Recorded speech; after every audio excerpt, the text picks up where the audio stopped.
Eo anatiny akoto isika mampirisika ny fanenjena ireo tompona andraikitra amin'ny fandikan-dalàna mifanohitra amin'ny zoma olona ny fikambanana Amnesty International. Ny famotorana ny tokony amafisina mananjo hotsaraina eo anoloan'ny fitsarana tsy mitanila ireo olona voapanga amin'ny asan-dalo. Vaovao tanterin-jery Edouard sy Kasambolamana.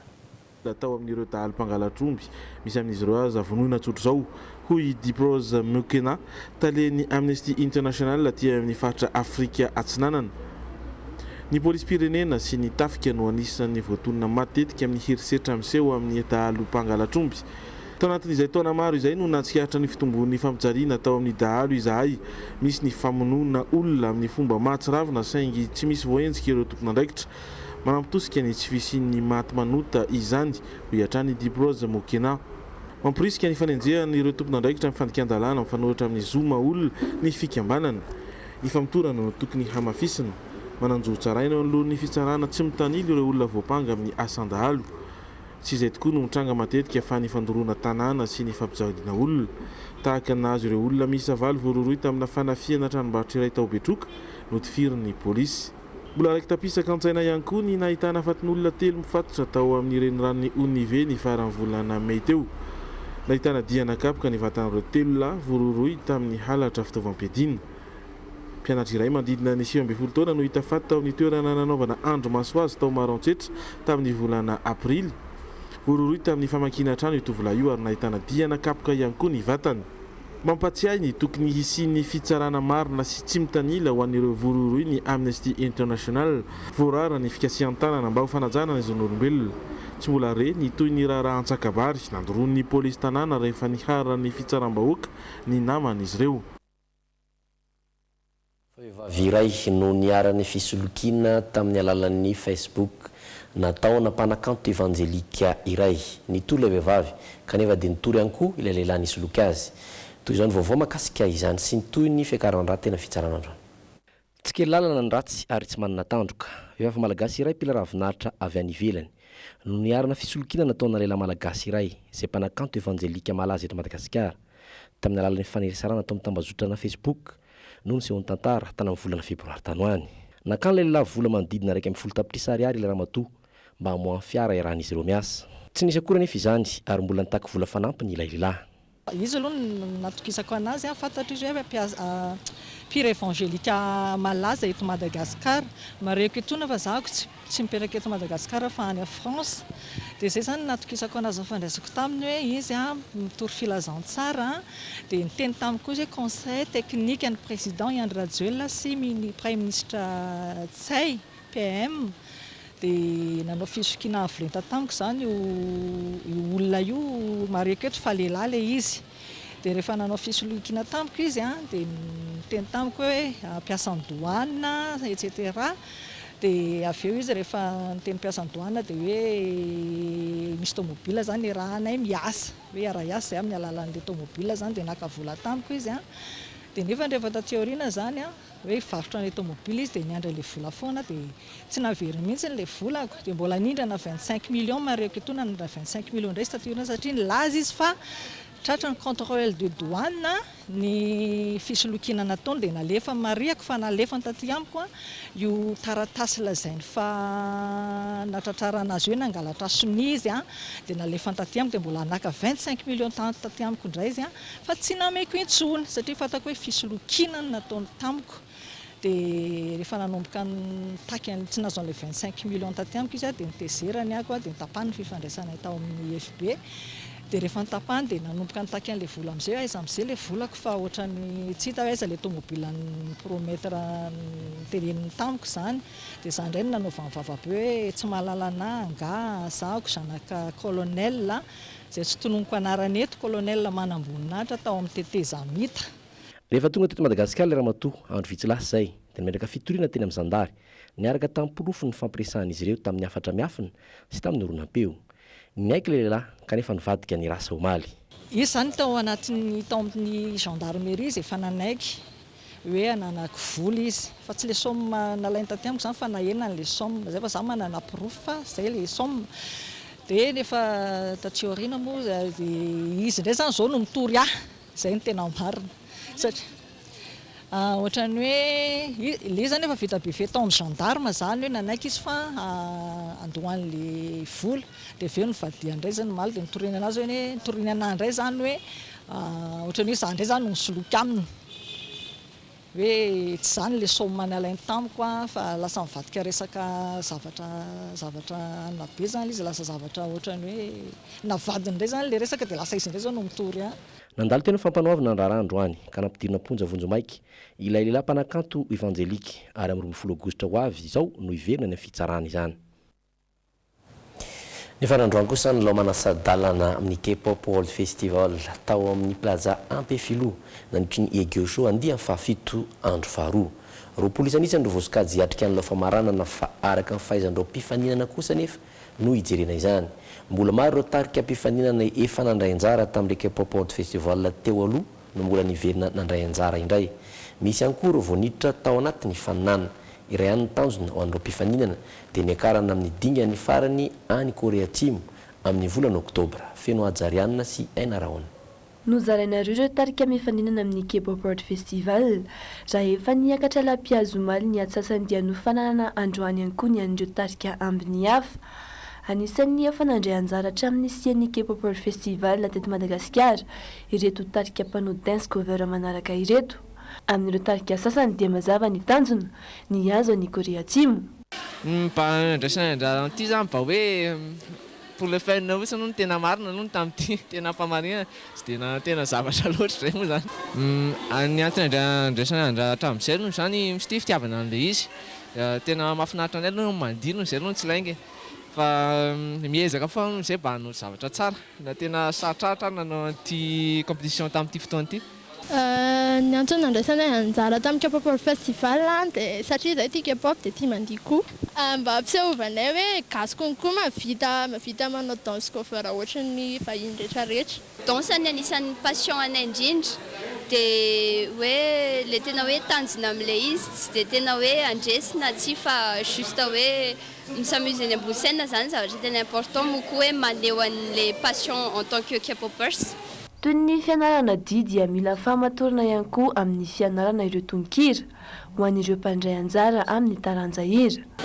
Ny antony nanaovako K-pop World Festival aloha voalohany indrindra resaka expérience personnelle ilay izy amin'ilay mihira. Dia faharoa manarakarak'izay le enjeu an'ilay izy zany le hoe mandresy. Évidemment moa izay olona miparticiper dia tsy maintsy hoe te handresy daholo. Tiako be ilay izy. Za efa ela be nakafy K-pop World. Efa ela be nakafy K-pop.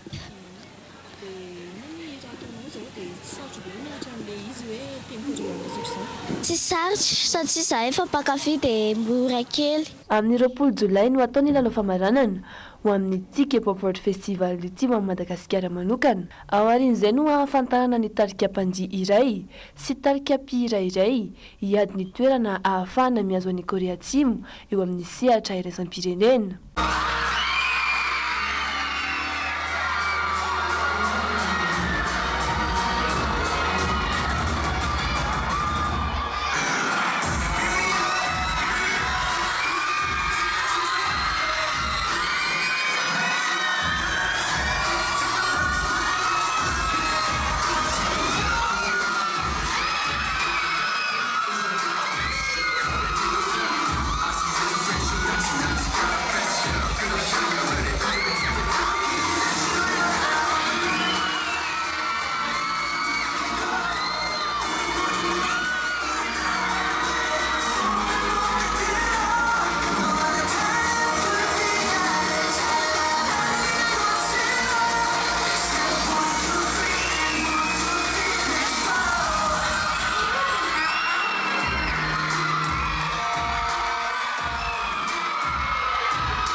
Nentina nanokafana ny K-pop World Festival nandritra ny Egeo Show ny famaranana ilay fifaninanana Egeo Contest izay nivoahan'ny Aina sy Clendray ireo mpandresy tamin'izany.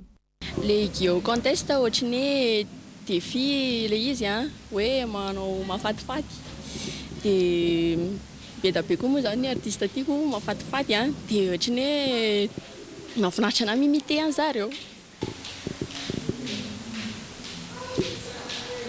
le izy zany a ohatrany hoe manao zay ohatrany hoe paozy mafatifaty ohatr'zany fihetsika dia atao zany zay ampifalin'ny olona mahitanao ary juste hoe mba tia ampifalifaly ny olona fotsiny a dia zay koa zany mba faly mba mahitany olona faly mahitanay a dia zay mba antony anaovanay an'izy. Mbola mitorampitsy ny Ego Show ao amin'ny plaza Ampeflo ho hita ao avokoa ireo tranoheva rehetra izay milomano ao amin'ny tontolo aziatika fa indrindra ny kolontsaina koreana. 3 arivo ariary hatrany ny vidim-pidirana. Ina koa torazika amin'ny vaovao ivelany nanomboka androany any Osaka Japon ny fivoriam-beny G20 na ireo firenena 20 matanjaka ara-toe-karena indrindra maneran-tany miampy ny vondrona Europeana. Lo hevitra maro no diniana amin'izany. Andrasany maro kosa ny fionana eo amin'ny Donald Trump sy Xi Jinping rahampitso izay makasika ny olana ara-barotra eo amin'ny États-Unis sy Chine. Ce sera l'une des rencontres les plus attendues du G20. Ny fionana amin'ny filoha Amerikana Donald Trump sy ny filoha sinoa Xi Jinping no isan'ny andrasany maro maneran-tany ao anatin'ity firenena G20 any Osaka ity.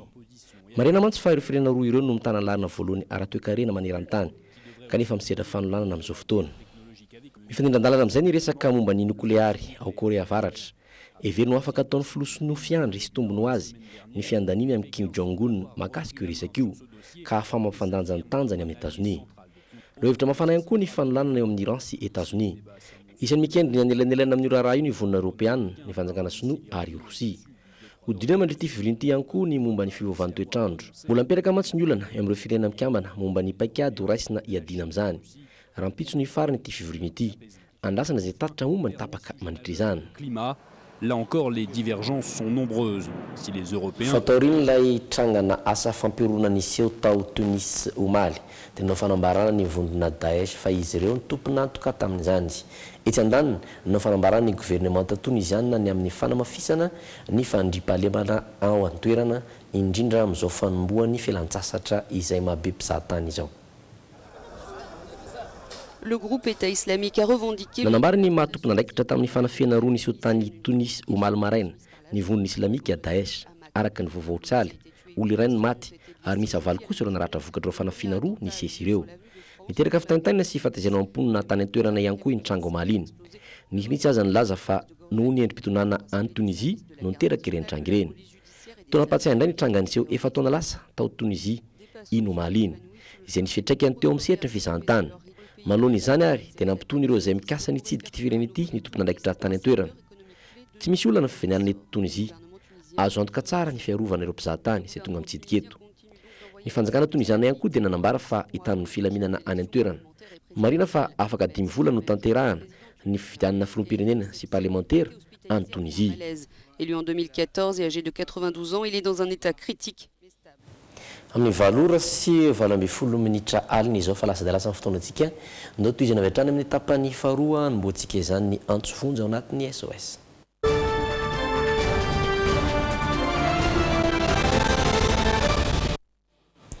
Tovolahy iray sy 20 taona hiatrika fandidiana afaka andro vitsy no nangataka tolo-tanana androany. Ahina ahafaty azy ny fontosana be eo amin'ny tareny raha tsy voatsabo aingana. Tsy ampy anefa ny hoenti-manana eo am-pelantanana ny fianakaviana.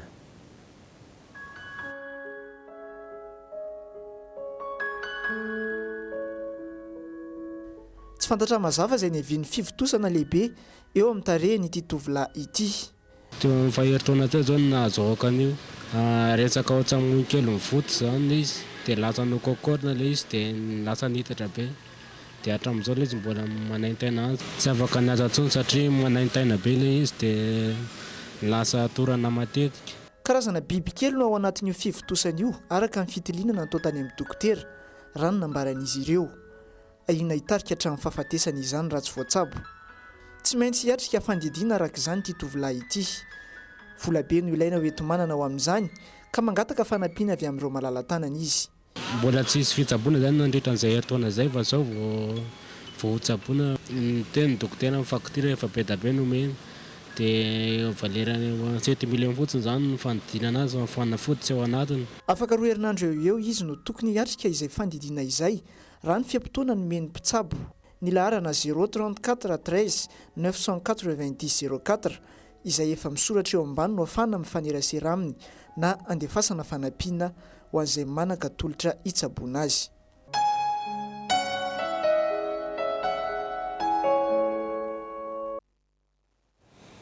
Sokaroantsika ny antsofonjy iny ivadintsika ao anatin'ny hoe ianao indray.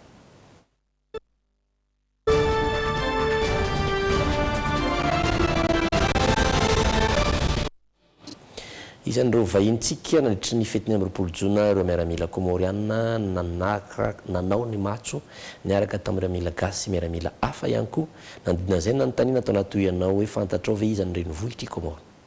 Renivohitry Komoro tsy dia fantatro. Komoro tena tsy haiko. Moroni tsy dia ahoana moa ny eritreretako amin'ny Komoro raha de Djaoudji Djaoudji tena tsy fantatro. Tena tsy fantatsika izany fa tsika tia Madagasikara. Moroni no renivohitry Komoro efa eno. Moroni efa eno izy izay. Tena ohatrany tena tsy arako raha. Moroni no renivohitry Komoro efa eno ve zay? Moroni efa eno ihany koa. Tamin'ny tele efa eno kenkana. Mayotte. Moroni efa eno. Moroni Moroni koa ve. Tsy azoko zany. Tsy dia lalako aloha. Tena tsy arako. Fantarao fa i Moroni no renivohitry Komoro. Moroni moa izay isan'ny tanàna lehibe ihany koa any Komoro any, manana velaran-tany 2,900 kilometatra toradro, izany hoe larina faharoa 70 maneran-tany i Komoro.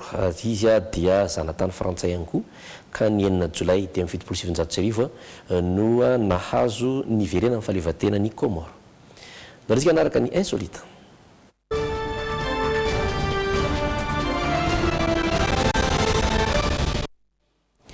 Hot dog lehibe indrindra izay indray no entina aminao ato anatin'ny insolite androany. Milanja 3 kilao ilay sosisy ao anatiny ary rehefa haingo 10 metatra kosa ny halavany. Araoary.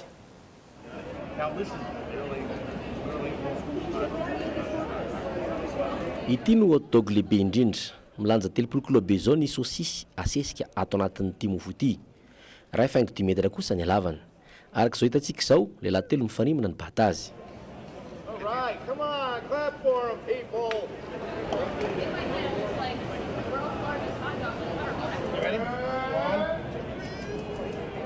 Nahatrora ny nandrona ity sosisy ity raha ny fanazavana.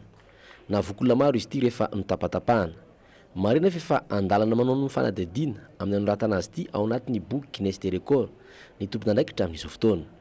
Afaka 12 herinandro eo no voaka ny valin'izany.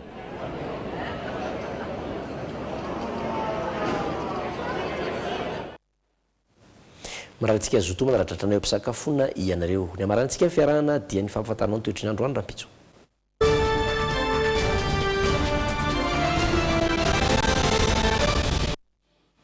Somana ahitana herika manifinify teto an-drenivohitra androany. Rampitso ihany koa dia mbola isy izany herika manify izany ny maraina fa tombontsika avy any amin'ny tapany avaratry nosy hatrany ifandimina sy masoandro.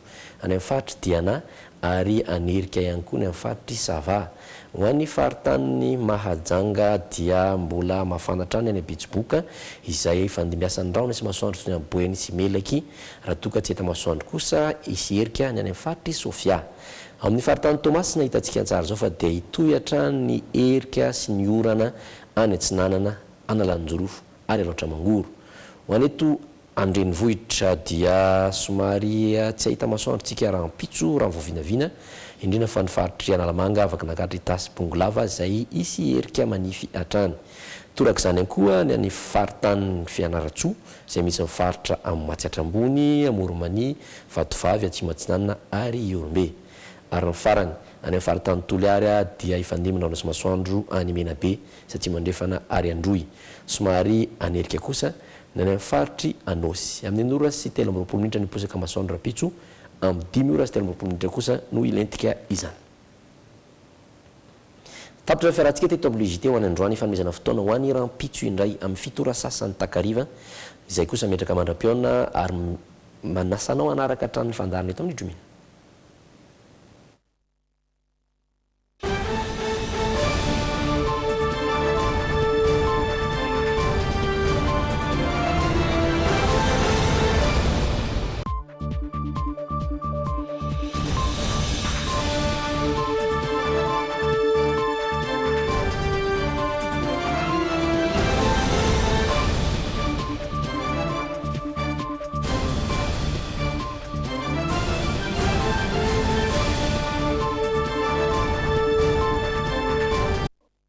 malagasy nanotra ho anao teo. Misy autorisation mividy volamena. Merci toi amilay ny atoa vaovao. Ny atoa ny ty vera. Narahinao teo ny logité niaraka tamin'ny Monto Plus. Monto Plus misy amin'ny tsirony maro azo safidianana. Ny tsara sy hanan-kalalana ianao miaraka amin'ny savony manitra Orchard. Orchard nanolotra anao teo ny logité. Orchard, liberté et fraîcheur. Vidiny arivo ariary. Charbon-boue, madio, mateza, mora ampiasaina. Ikarepoka. Ankafiziny cheese balls miaraka amin'ny logité. Afa mihitsy ny fety miaraka amin'ny cheese balls.